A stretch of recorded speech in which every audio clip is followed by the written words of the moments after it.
O foco é a temática Espíritos. É o foco do livro Espíritos. E nós estamos, nesse instante, na Associação Espírita Mãos Unidas, na zona norte da capital paulista, na presença do amigo Américo Sucena, idealizador do projeto Imagem, e também com uma experiência no diálogo com os espíritos. Nós vamos entrevistá-lo para ampliar esta abordagem que foca a existência e a influência dos espíritos na vida humana. Américo, palavras iniciais. Bom, primeiro agradecer a oportunidade do encontro, sempre muito prazeroso, para falar do projeto Imagem. Muito bem, já que o foco é espíritos, particularmente temos uma experiência de conversar com os espíritos em reuniões de tratamento espiritual. Américo, você é espírita há muito tempo? Desde os 17 anos. Em 1966, tivemos contato numa primeira casa espírita, mas já conhecíamos o espiritismo do ano anterior. Américo Sucena se tornou bastante conhecido pelo trabalho que tem apresentado no movimento espírita com seminários, conversando ou falando com os espíritos.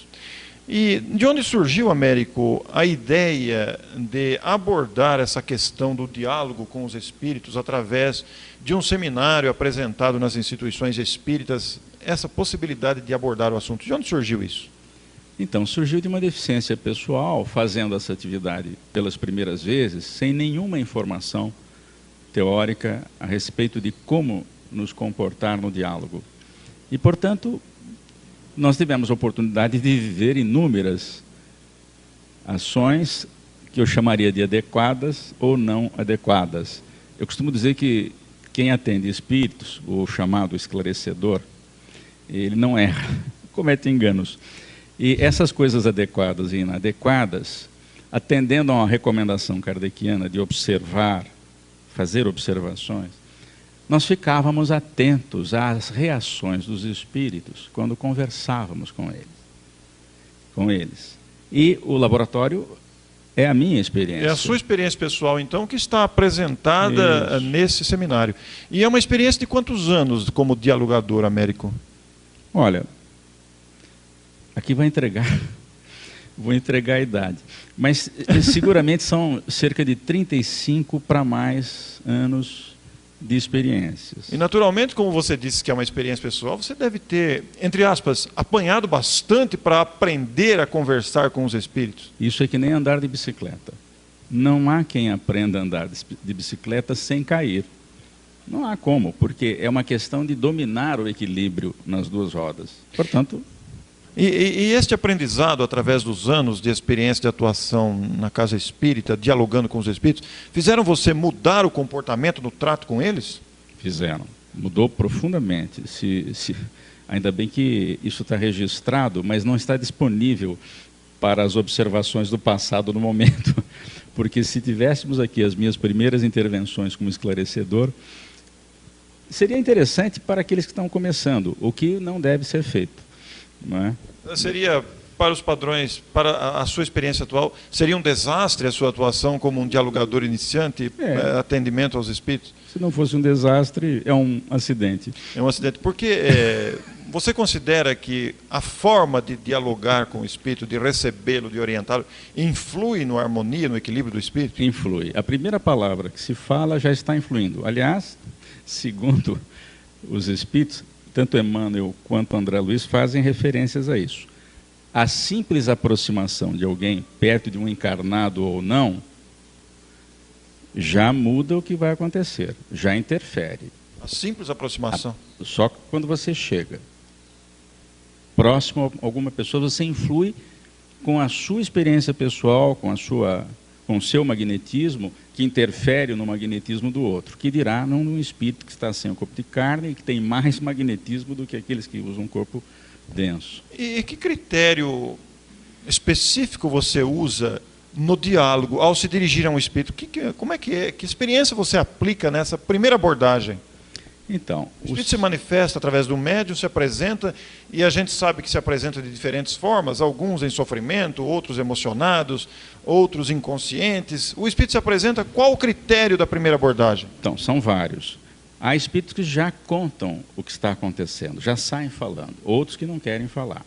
Então, o seminário, que tem 12 horas, e em módulos de... 12 horas? Em módulos de 3 horas. Portanto, são 4 seminários que enfocam esse trabalho. Com muito detalhe, há muitas coisas a serem ditas. Por exemplo, nós costumamos dividir, para efeito de raciocinar em bloco, dividir o atendimento com os espíritos em 4 partes, 4 pedaços, 4 fatias.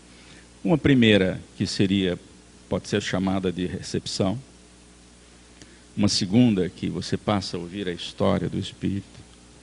Uma terceira, em que você faz alguma proposta, sempre interagindo. E uma última, que é o encaminhamento. E todas essas fases, naturalmente, têm os seus detalhes próprios, as suas circunstâncias, tanto na recepção, quanto no encaminhamento, quanto na história do espírito que o espírito apresenta? Tem, tudo. E isso é examinado no seminário. Portanto, a primeira parte do seminário é destrinchar essas partes, e, sobretudo, a recepção. Porque é na recepção que as coisas podem se complicar de vez. E nem começou o atendimento. Vou dar um exemplo. Você diz, boa noite, meu irmão.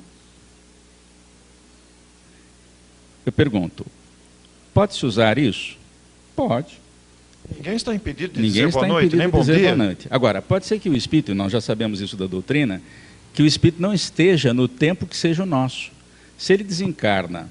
Está cristalizada a ideia. Se ele desencarna num processo traumático, com sol a pino, ele guarda essa imagem, ainda que não se lembre do desenrolar do fenômeno biológico conhecido como morte, porque nós não fomos preparados para enfrentar a morte, e isso vai para o arquivo do inconsciente. Ele esconde isso. Então ele só lembra de um pouquinho antes.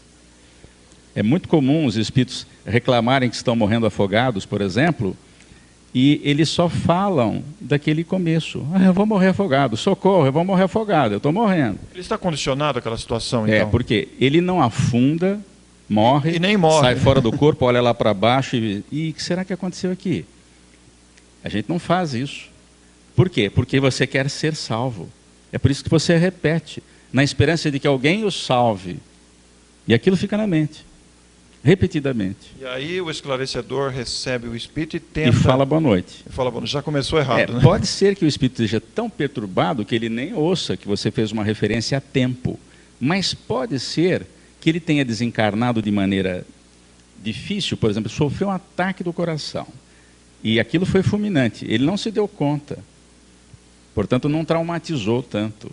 Mas ele estava num barquinho a céu a pino pescando quando surgiu o momento da transição.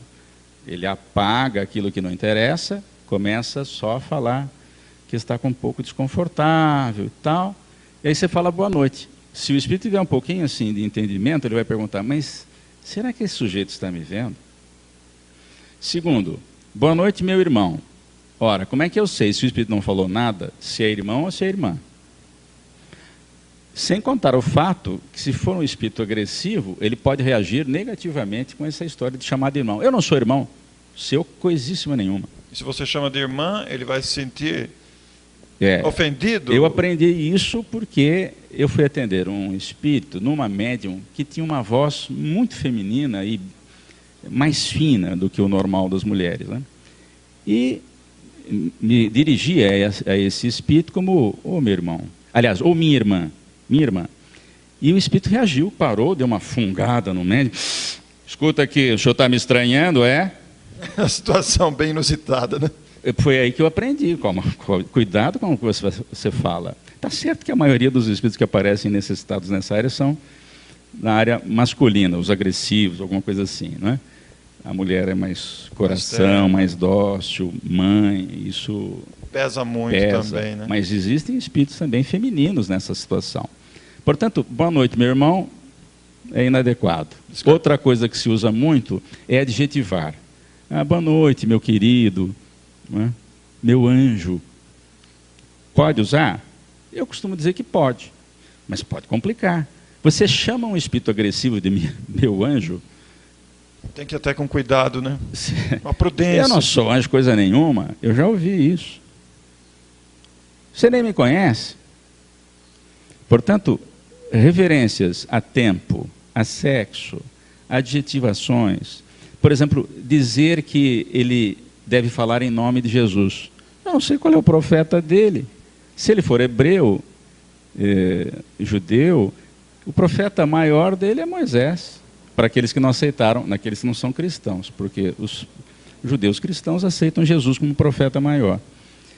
Se ele for muçulmano, o profeta dele é Maomé. Ora, eu já começo a encrenca no início. E poderá ocorrer também de um espírito manifestante não ter nenhum conhecimento do espiritismo e ter até um certo preconceito contra o espiritismo. Isso também pode acontecer? Exatamente. O André Luiz configura nessa obra que está aqui em cima de nossa mesa, Desobsessão, ele diz o seguinte: o atendimento aos espíritos é como se você estivesse no hospital. Eu pergunto, no hospital, quando você chega com um problema, eles perguntam qual é o seu profeta? Ninguém faz isso. Pergunta o que está acontecendo. O que está acontecendo? Onde é que está doendo? Não é? E é isso que a gente deve fazer, ir direto ao assunto. Qual é o problema? Então o segredo é tentar descobrir a causa da aflição do espírito. Sobretudo se essa aflição é superlativa. Tem espíritos que não sabem onde estão, eles não estão propriamente aflitos. Isso não incomoda tanto, mas eles não estão sabendo o que está acontecendo. Então, você também pode ir direto ao assunto, perguntando como é que tudo começou a ficar confuso, se ele lembra de alguma coisa. Você vai descobrir a causa. Então, o foco é, qual é o problema? Quando isso não está claro, as perguntas devem ser feitas no sentido de elucidar. Portanto, o esclarecedor deve usar como ferramenta a pergunta, para descobrir. Mais perguntas do que tentar convencê-lo. Exatamente. Pela pergunta você descobre o problema, e quando você quer empurrar, por exemplo, eu aprendi isso. Não, você tem que fazer isso.